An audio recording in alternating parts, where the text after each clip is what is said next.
وبارك وسلم تسليما كثيرا كثيرا.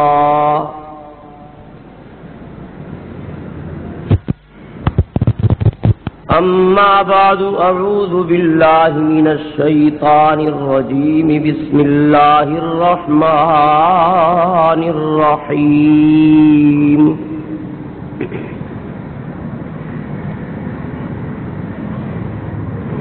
إن الله لا يغفر أن يشرك به ويغفر ما دون ذلك لمن يشاء.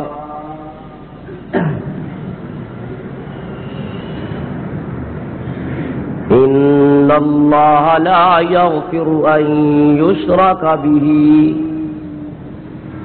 ويغفر ما دون ذلك لمن يشاء. صدق الله مولانا العظيم وصدق رسوله النبي الأمي الكريم.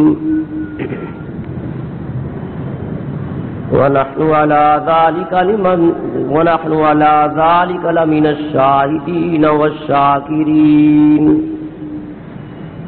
والحمد لله رب العالمين.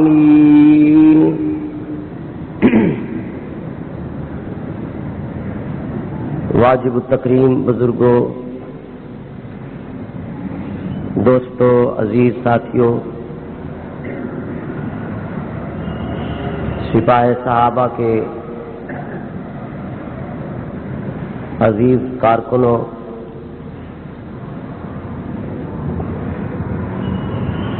گزشتہ کئی نشستوں سے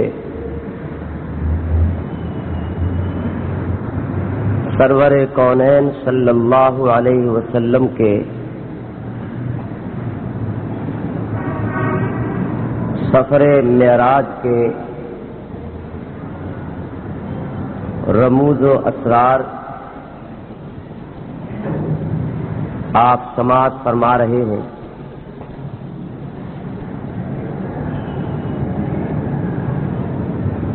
آج کی اس مختصر نشست میں بھی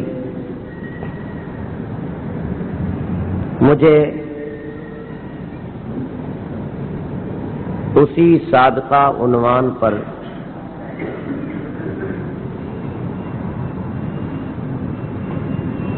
کچھ ضروری گزارشات آپ کے سامنے پیش کرنا ہے.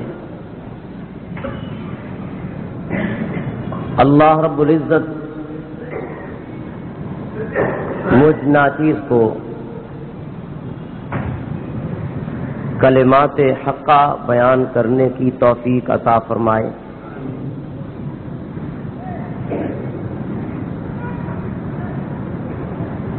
حضور صلی اللہ علیہ وسلم کا یہ معجزہ معراج اتنا عظیم معجزہ ہے کہ اس سفر کے ہر مرحلے پر امت مصطفی کو ایک سبق دیا گیا ہے.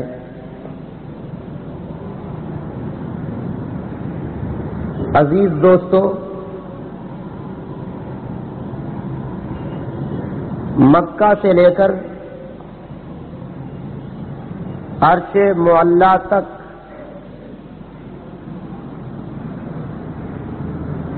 اتنے طویل اور تاریخی سفر میں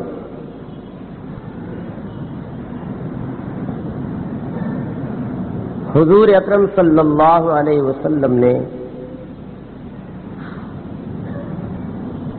اللہ رب العزت کی جو نشانیاں، آیات ملاحظہ فرمائی، ان سے امت کو نصیحت ملتی ہے عرش معلی پر سرور کونین صلی اللہ علیہ وسلم جب بارگاہ رب العزت میں پہنچے تو قرآن کریم بتلاتا ہے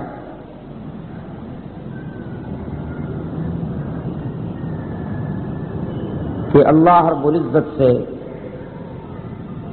اتنا قرب تھا کہ وکان قاب قوسین او ادنا، دو کمانوں کے برابر فاصلہ یا اس سے بھی کم، جیسے ایک طرف ایک کمان ہو دوسری طرف دوسری کمان، یہ دو کمانوں کا فاصلہ ہے، درمیان میں حضور اکرم صلی اللہ علیہ وسلم کی ذات گرامی، اتنا قرب اللہ رب العزت سے حضور اکرم صلی اللہ علیہ وسلم کو حاصل ہوا۔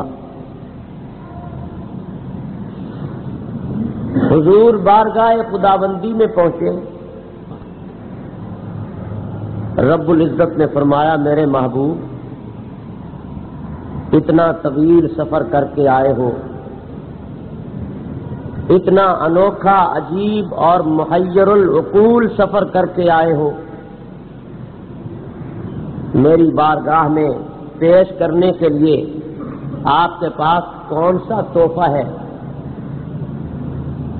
کون سا گفٹ میرے لیے لائے ہو؟ سرور کونین صلی اللہ علیہ وسلم عرض کرتے ہیں یا اللہ تیری بارگاہ میں کس چیز کی کمی ہے؟ ہر چیز کا تو مالک ہے، ہر چیز تیرے پاس ہے، میں کون سا تحفہ پیش کروں؟ اللہ رب العزت ارشاد فرماتے ہیں میرے محبوب آخر اتنا طویل سفر کر کے آئے ہو، کچھ تو میری بارگاہ میں پیش کرو۔ سرور کونین صلی اللہ علیہ وسلم بارگاہ رب العزت میں عرض کرتے ہیں میرے پروردگار میں تیرے لیے ایک تحفہ لایا ہوں، اور وہ تحفہ ایسا ہے کہ جو تیرے پاس پہلے سے نہیں ہے، ایسی چیز لایا ہوں جو تیرے پاس نہیں ہے۔ وہ کون سی چیز ہے جو اللہ کے پاس نہیں؟ دنیا کا وہ مالک، عقبہ کا وہ مالک، آسمانوں کا وہ مالک، زمینوں کا وہ مالک، ارض و سما کا وہ مالک، اشجار و احجار کا وہ مالک، نباتات و جمادات کا وہ مالک، چرند پرند کا وہ مالک، انسان حیوان کا وہ مالک، کائنات کی ہر چیز اس کی ملکیت ہے۔ ہر چیز جو ہمیں اس کائنات آب و گل میں دکھائی دیتی ہے وہ اس کی ملکیت ہے۔ لہو ملک السماوات والارض، زمین و آسمان اور ان کے مابین جو کچھ ہے وہ سب اللہ کا ہے۔ لوح اس کے پاس، کرسی اس کے پاس، عرش کا وہ مالک، فرش کا وہ مالک۔ حضور فرماتے ہیں میرے اللہ میں ایسا تحفہ لایا ہوں جو تیرے پاس نہیں ہے۔ اچھا میرے محبوب وہ کون سا تحفہ ہے؟ اللہ رب العزت علام الغیوب ہے، اللہ سب کچھ جانتا ہے کہ میرا محبوب میرے سامنے کیا چیز پیش کرنا چاہتا ہے، یہ کیا لایا ہے۔ لیکن اس انسان کی حوصلہ افزائی کے لیے، اس چیز کی عظمت کو بڑھانے کے لیے اللہ رب العزت پوچھتا ہے، جیسے ملائکہ اس کرۂ ارض پہ چکر لگاتے رہتے ہیں، جب کہیں نیک لوگوں کی مجلس کو دیکھتے ہیں بیٹھ جاتے ہیں، پھر وہاں کی رپورٹ اللہ کے پاس لے جاتے ہیں تو اللہ کو معلوم ہے یہ فرشتے کہاں سے آ رہے ہیں، لیکن اللہ پوچھتا ہے ان سے کہاں گئے تھے، کہاں سے آ رہے ہو؟ فرشتے بتلاتے ہیں تیرے نیک بندے تیرا ذکر کر رہے تھے، ہم وہاں جا کے بیٹھ گئے۔ اللہ پوچھتے ہیں وہ کیا چاہتے تھے؟ اللہ کو معلوم تو ہے، علیم بذات الصدور ہے، وہ جانتا ہے، لیکن اظہار عظمت کے لیے اللہ پوچھتا ہے وہ کیا چاہتے تھے؟ فرشتے بتلاتے ہیں جنت کا مطالبہ کر رہے تھے۔ کس چیز سے پناہ مانگتے تھے؟ فرشتے بتلاتے ہیں جہنم سے پناہ مانگتے تھے۔ اللہ فرماتے ہیں جو وہ مانگتے تھے میں نے انہیں وہ دے دیا، جس سے پناہ مانگ رہے تھے اس سے نجات دے دی۔ اسی طرح اللہ رب العزت پوچھتے ہیں محبوب کیا لائے ہو؟ اتنا طویل سفر کر کے آپ تشریف لائے ہیں میری بارگاہ میں پیش کرنے کے لیے، کیا تحفہ ہے؟ حضور فرماتے ہیں وہ تحفہ ہے جو تیرے پاس نہیں۔ وہ کون سی چیز؟ سرور کونین صلی اللہ علیہ وسلم فرماتے ہیں التحیات للہ والصلوات والطیبات،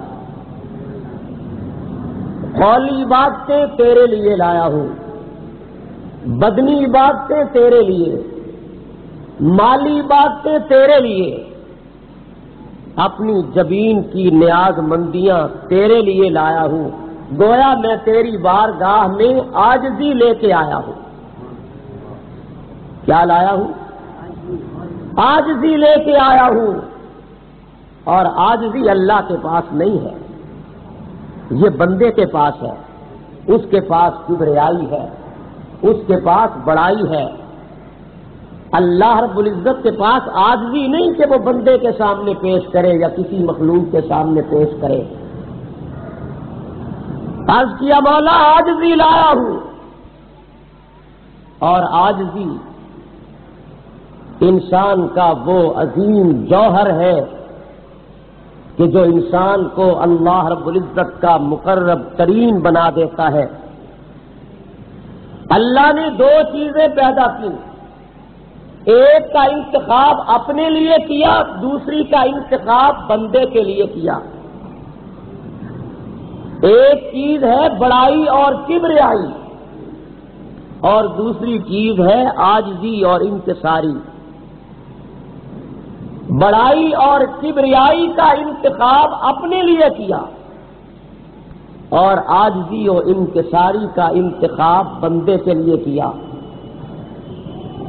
ایک چیز بندے کے لیے اور ایک چیز اپنے لیے، اور ہر چیز اپنے اپنے موقع اور محل پر اچھی لگتی ہے۔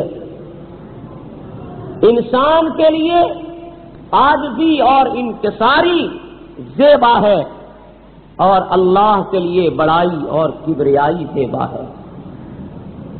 انسان جب عاجزی کو چھوڑ کر بڑائی، کبریائی اور تکبر، غرور اور نخوت کو اپنانے لگتا ہے تو رب ذوالجلال فرماتے ہیں کہ اس نے میری کبریائی کی چادر کو تار تار کر دیا اور میرے غیظ و غضب کو دعوت دے دی۔ حدیث میں آتا ہے کہ جو انسان تکبر کرتا ہے وہ اللہ کی کبریائی کی چادر کو پھاڑتا ہے اور اللہ کے غضب کو دعوت دیتا ہے۔ لیکن جب انسان عاجزی اور انکساری اختیار کرتا ہے تو اللہ رب العزت کا اس قدر محبوب بن جاتا ہے کہ رب ذوالجلال اس انسان کی عظمت کو ملائکہ کی مجلس میں بیان فرماتے ہیں، فخر کے ساتھ اس انسان کی عظمت کو بیان کرتے ہیں۔ عاجزی اللہ کو بہت پسند ہے، عاجزی اللہ کو بہت محبوب ہے، اور اسی کا سبق دینے کے لیے انبیاء علیہ السلام تشریف لائے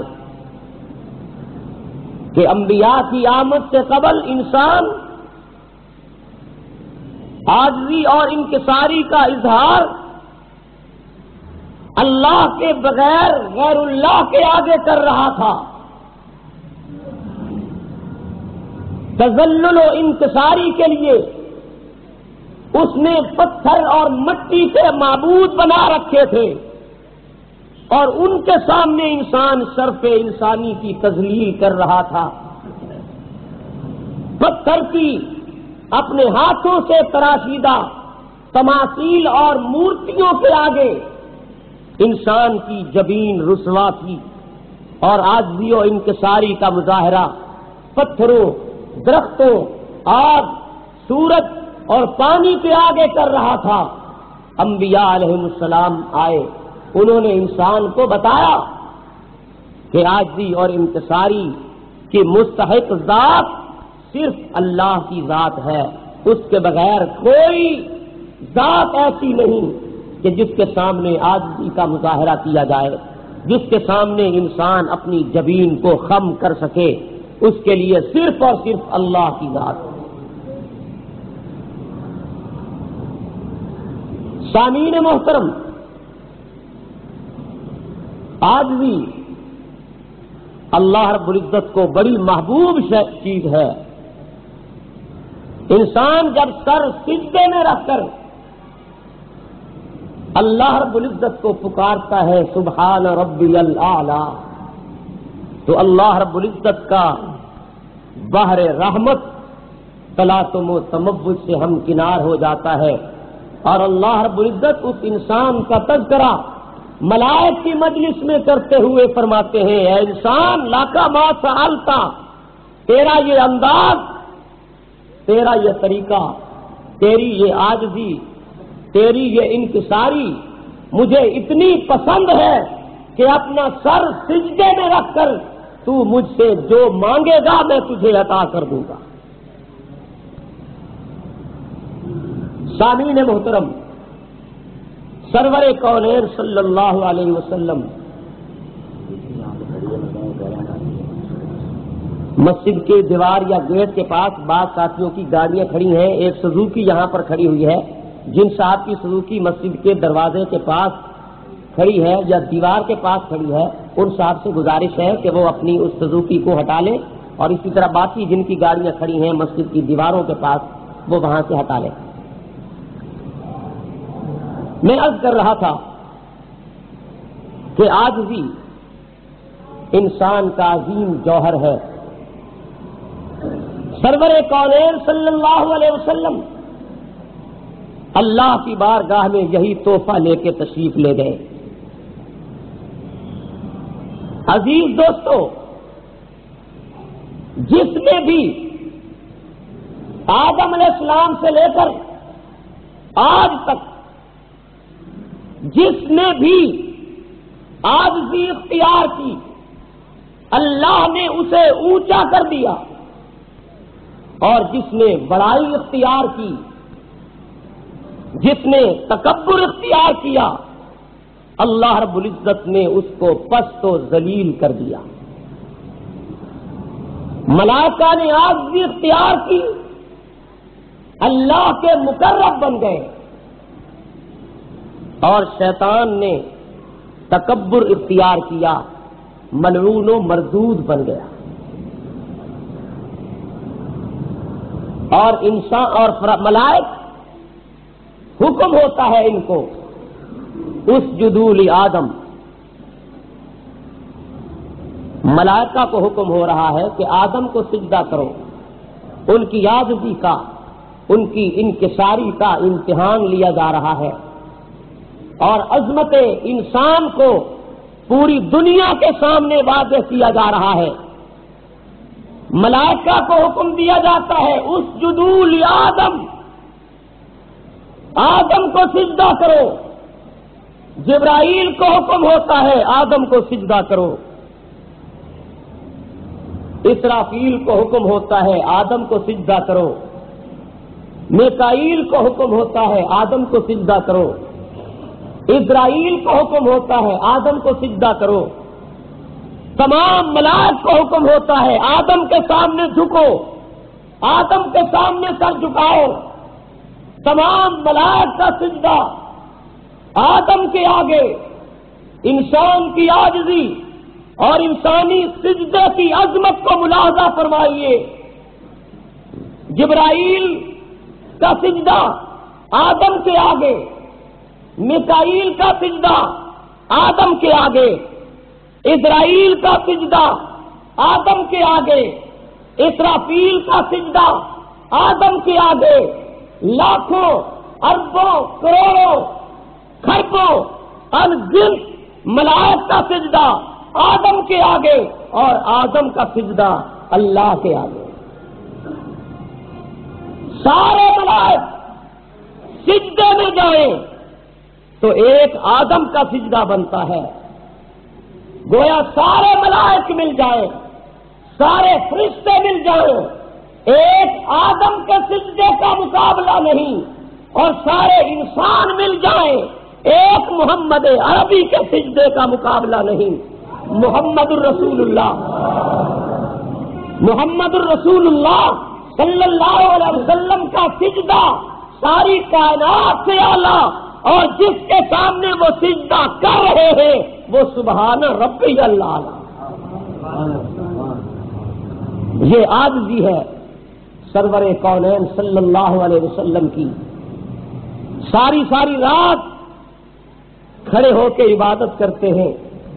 ام المؤمنین سیدہ عائشہ عرض کرتی ہیں رضی اللہ تعالی عنہا، میرے آقا میرے سرتاج آپ تو معصوم ہیں، آپ تو بخشے بخشائے ہیں، آپ اتنی مشقت کیوں اٹھاتے ہیں کہ آپ کے پیر سوج جاتے ہیں، آپ کی پنڈلیوں پہ ورم آ جاتا ہے، یہاں تک کہ اللہ رب العزت کو یہ کہنا پڑا یا ایھا المزمل قم اللیل الا قلیلا نصفہ او انقص منہ قلیلا او زد علیہ ورتل القرآن ترتیلا۔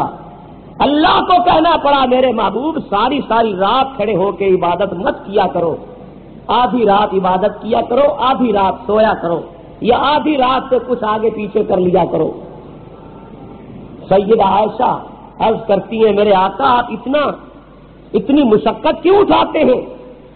حضور فرماتے ہیں افلا اکون عبدا شکورا، کیا میں اللہ رب العزت کا شکر گزار بندہ نہ بنوں؟ رسول اللہ صلی اللہ علیہ وسلم جو اس کائنات کے رنگ و بو میں اولاد آدم میں سب سے اونچا مقام و مرتبہ رکھتے ہیں، وہ بھی اللہ کے سامنے اپنی عاجزی پیش کر رہے ہیں، اس لیے کہ اللہ رب العزت کو عاجزی پسند ہے اور تکبر سے نفرت ہے۔ متکبر انسان اللہ رب العزت کے ہاں راندہ درگاہ ہے۔ شیطان نے تکبر کیا، راندہ درگاہ ہو گیا، مردود و ملعون قرار پایا۔ فرعون نے تکبر کیا، غرق کے نیل ہو گیا۔ قارون نے تکبر کیا، زمین میں دھسا دیا گیا۔ شداد نے تکبر کیا، ذلت کی موت مرا۔ نمرود نے تکبر کیا، ذلت اور رسوائی کی موت اس کا مقدر بنی۔ ابو جہل نے تکبر کیا، چھوٹے چھوٹے بچوں کے ہاتھوں مارا گیا، اور اس کے مقابلے میں آدم علیہ السلام نے عاجزی اختیار کی، صفی اللہ بن گئے۔ ملائکہ نے عاجزی اختیار کی، اللہ کے مقرب بن گئے، سفارت کی سعادت مل گئی۔ نوح علیہ السلام نے عاجزی اختیار کی، نجی اللہ بن گئے۔ ابراہیم علیہ السلام نے عاجزی اختیار کی، خلیل اللہ بن گئے۔ اسماعیل علیہ السلام نے عاجزی اختیار کی، ذبیح اللہ کہلائے۔ حضرت موسیٰ علیہ السلام نے عاجزی اختیار کی، کلیم اللہ بن گئے۔ عیسیٰ علیہ السلام نے عاجزی اختیار کی، روح اللہ بن گئے. محمد الرسول اللہ نے عاجزی اختیار کی, حبیب اللہ بن گئے. جس نے تکبر اختیار کیا ذلیل و خوار ہو گیا, اور جس نے عاجزی اختیار کی وہ محبوب پروردگار ہو گیا. سرور کونین صلی اللہ علیہ وسلم بارگاہ رب العزت میں تشریف لے گئے. عرض کیا مولا میں عاجزی لایا ہوں, 3 تحفے عجز و انکسار کے ساتھ سرور کونین صلی اللہ علیہ وسلم نے بارگاہ رب العزت میں پیش کیے.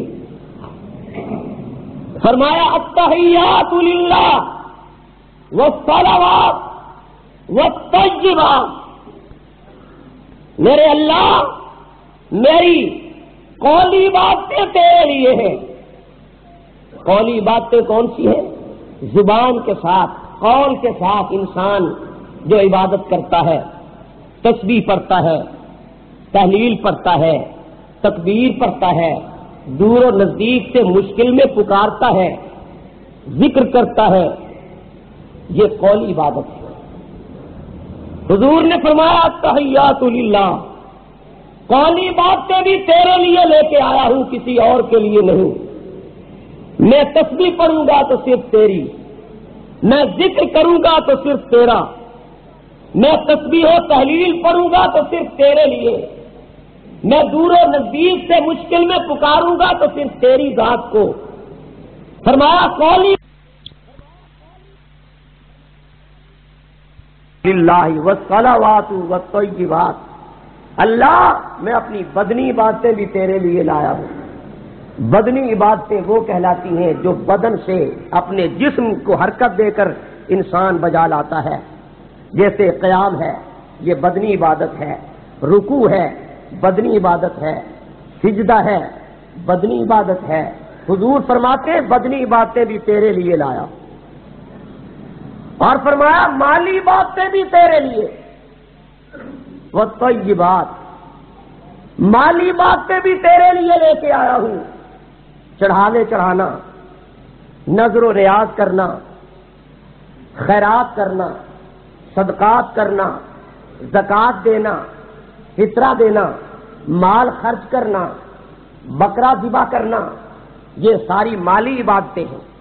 حضور نے فرمایا میرے اللہ میری قولی باتیں بھی تیرے لیے, بدنی باتیں بھی تیرے لیے, مالی باتیں بھی تیرے لیے.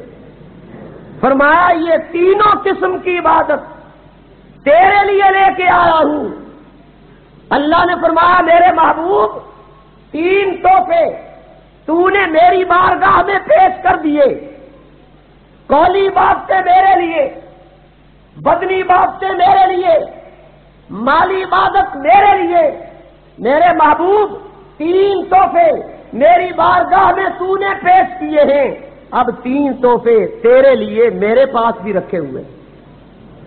3 تحفے میرے لیے لائے ہو, اب 3 تحفے مجھ سے بھی لے جاؤ. اللہ میاں وہ کون سے تحفے؟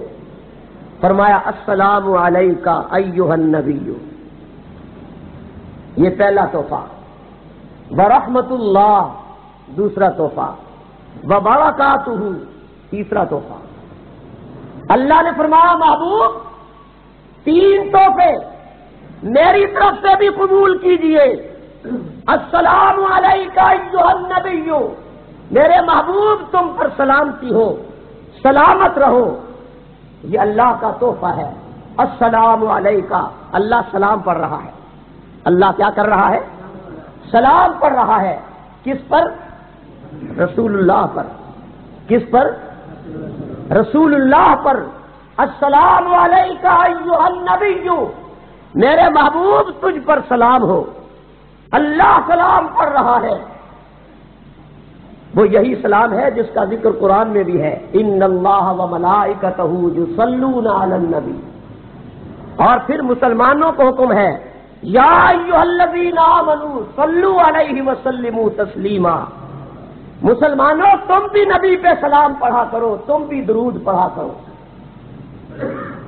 آج لوگ لڑتے ہیں اس مسئلے پر، جی فلاں سلام کا منکر ہے، فلاں درود کا منکر ہے، اور کوئی کہتا ہے فلاں بدعت والا سلام پڑھتا ہے۔ مسلمانوں میں اختلاف، بھائی اختلاف چھوڑ دو، آؤ قرآن سے پوچھو، اگر بریلوی ہو قرآن سے پوچھو، دیوبندی ہو قرآن سے پوچھو، اہل حدیث ہو قرآن سے پوچھو کہ سلام کیا ہے، صلاۃ کیا ہے، قرآن بتلائے گا۔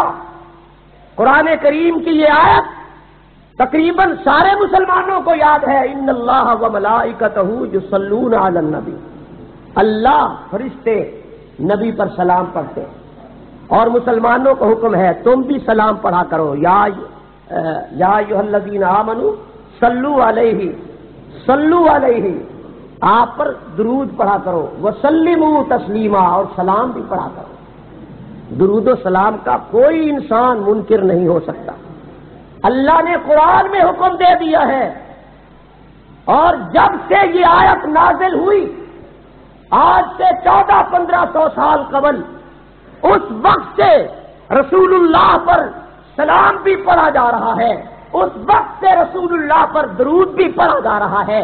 میرے عزیز دوستو، کوئی وہ درود ہے جو میں بنا کے پڑھتا ہوں، کوئی وہ درود ہے جو کوئی مولوی بنا کے پیش کرتا ہے، کوئی وہ درود ہے جو انڈیا میں تشکیل پایا، ترتیب دیا گیا، اور کوئی وہ درود ہے جو اللہ رب العزت نے اپنے رسول کے لیے پڑھا۔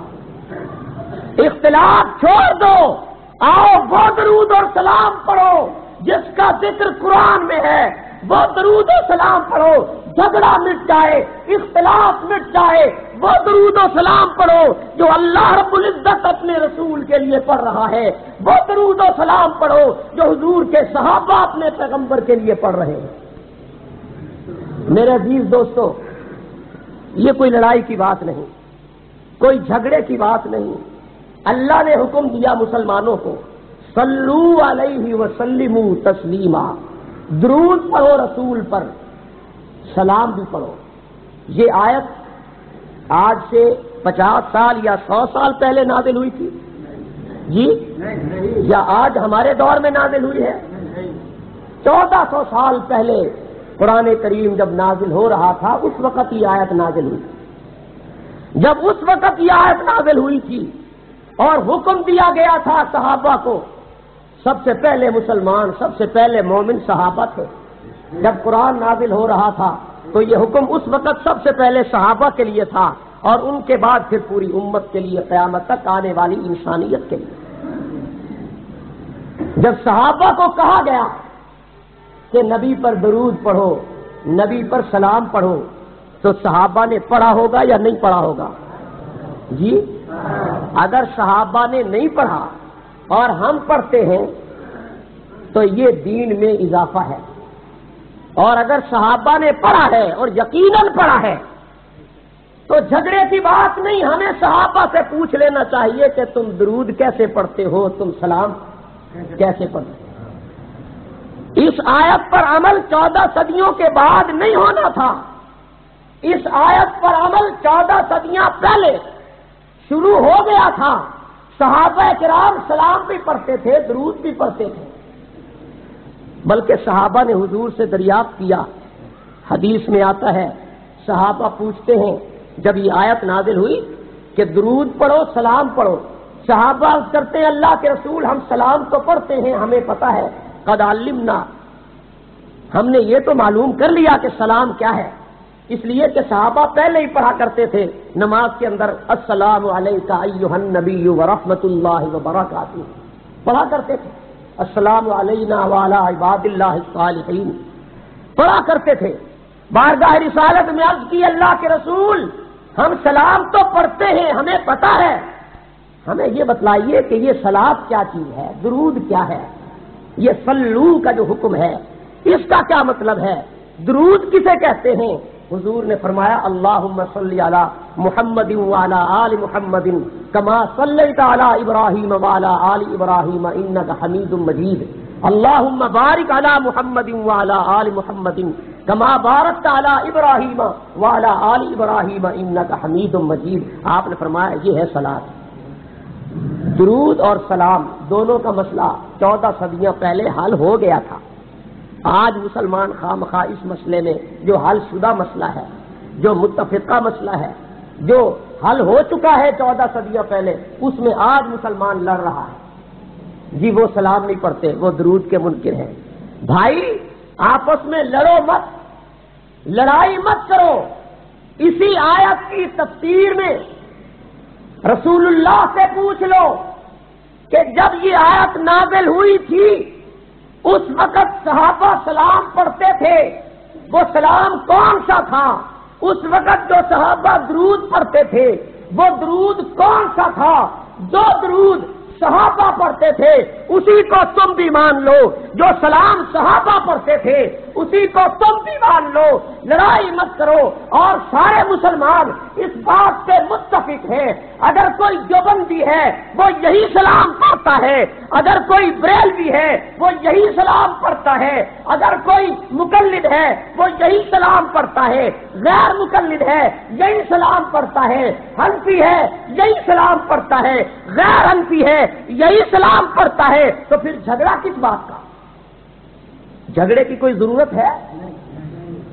قرآن کی آیت ہے نا، نبی پر درود اور سلام پڑھو. یہ قرآن کی آیت ہے یا نہیں؟ تو قرآن کی آیت پر آج عمل ہو رہا ہے. 14 صدیاں پہلے صحابہ نے اس پر عمل نہیں کیا تھا؟ صحابہ نے عمل کیا تھا یا نہیں؟ صحابہ نے درود اور سلام پڑھا تھا یا نہیں پڑھا تھا؟ اور صحابہ نے بھی وہی سلام پڑھا تھا جو اللہ نے اپنے رسول کے لیے پڑھا، السلام علیکہ ایھا النبی. اس لیے جھگڑے کی ضرورت ہی نہیں، عوام کو خواہ الجھانے کی کوئی ضرورت نہیں. سیدھی سی بات ہے، جھگڑے چھوڑ دیجئے. اسی آیت کی روشنی میں دیکھ لیجئے صحابہ کا سلام کون سا تھا، صحابہ کا درود کون سا تھا. وہی سلام پڑھو، وہی درود پڑھو، جھگڑا ختم. اللہ نے فرمایا میرے محبوب 3 تحفے میری طرف سے بھی قبول کیجئے. السلام علیکہ ایھا النبی ورحمۃ اللہ وبرکاتہ. آپ پر سلامتی ہو، آپ پر میری رحمتیں ہوں، آپ پر میری برکتوں کا نزول ہو. یہ 3 تحفے اللہ نے پیش کیے. کس نے پیش کیے؟ اللہ نے پیش کیے. میرے محبوب میری طرف سے بھی 3 تحفے. حضور فرماتے مولا میں قبول نہیں کروں گا. سمجھانے کے لیے کہہ رہا ہوں، کہیں یہ نہیں سمجھ لینا کہ حضور نے واقعی یہ بات کہی تھی. اللہ میاں مجھے قبول نہیں. میرے محبوب کیوں؟ کیا ہو گیا؟ آقا فرماتے میرے پروردگار 3 تحفے میرے لیے تو تو دے رہا ہے. مجھ پر سلامتی ہو، میرے لیے رحمتیں ہوں، میرے لیے برکتیں ہوں. میری امت کہاں جائے گی؟ میری امت کے لیے کوئی تحفہ نہیں. یہ سلامتی، یہ رحمت، یہ برکتیں میری امت کے لیے نہیں. میرے اللہ اگر میری امت کو اس میں شامل نہیں کرے گا تو مجھے اس تحفے کی ضرورت نہیں.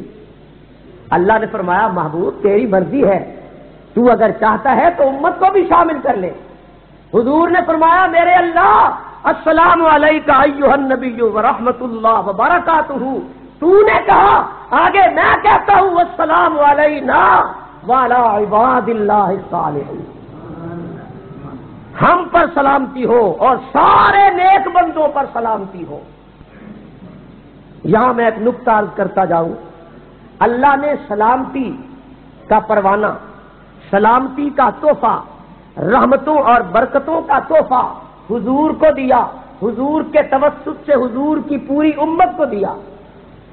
لیکن اس تحفے سے پہلے حضور نے اللہ کی بارگاہ میں یہ اقرار کیا کہ التحیات للہ والصلوات والطیبات. میری قولی باتیں تیرے لیے، بدنی باتیں تیرے لیے، میری مالی باتیں تیرے لیے. گویا عاجزی اور انکساری کا اظہار اللہ کے لیے کیا، سجدے کا اظہار اللہ کے لیے کیا، اللہ رب العزت کے سامنے اپنا عقیدہ توحید پیش کیا، یا اللہ میرا سر صرف تیرے سامنے جھکے گا، میں رکوع صرف تیرے سامنے کروں گا، میں دور و نزدیک سے صرف تجھے پکاروں گا، میں مشکل کشا صرف تجھے مانوں گا، میں حاجت روا صرف تجھے مانوں گا، میں مشکل کشا صرف تجھے تصور کروں گا، یا اللہ میں اپنا مال صرف تیرے نام پہ خیرات کروں گا، میں چڑھاوے صرف تیرے نام کے چڑھاؤں گا، میں نذر و نیاز صرف تیرے نام کی کروں گا۔ پیغمبر نے پہلے یہ اقرار کیا، اس کے بعد رب نے فرمایا سلامتی ہو تجھ پر اور ساری امت پر۔ تو معلوم ہوا کہ سلامتی کا مستحق وہ ہے جو اللہ کے سامنے عقیدہ توحید لے کے آئے۔ پہلے عقیدہ توحید کا اعلان، پھر اللہ کی طرف سے سلامتی کا پروانہ۔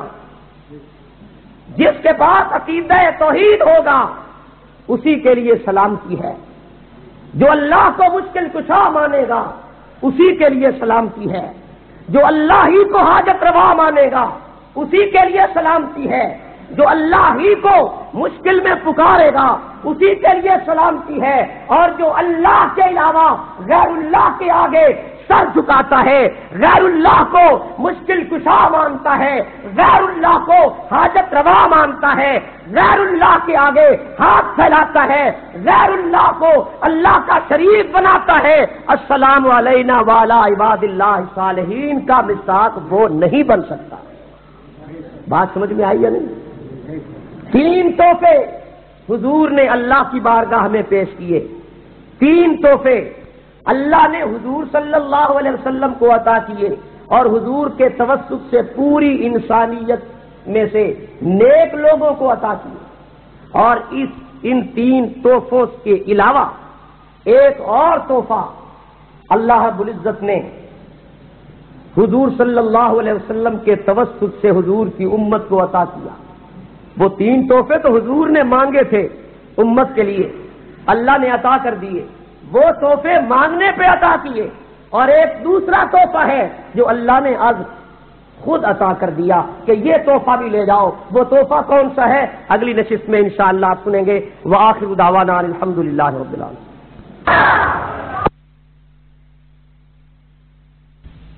کیسٹ، سی ڈیز اور علماء کرام کے آڈیو ویڈیو بیانات ملنے کا پتہ: جامع مسجد Siddique Akbar, Nagan Chowrangi, north Karachi. Phone number 0322318997۔ نیز ہمارے پاس ڈاؤن لوڈنگ کی سہولت بھی موجود ہے۔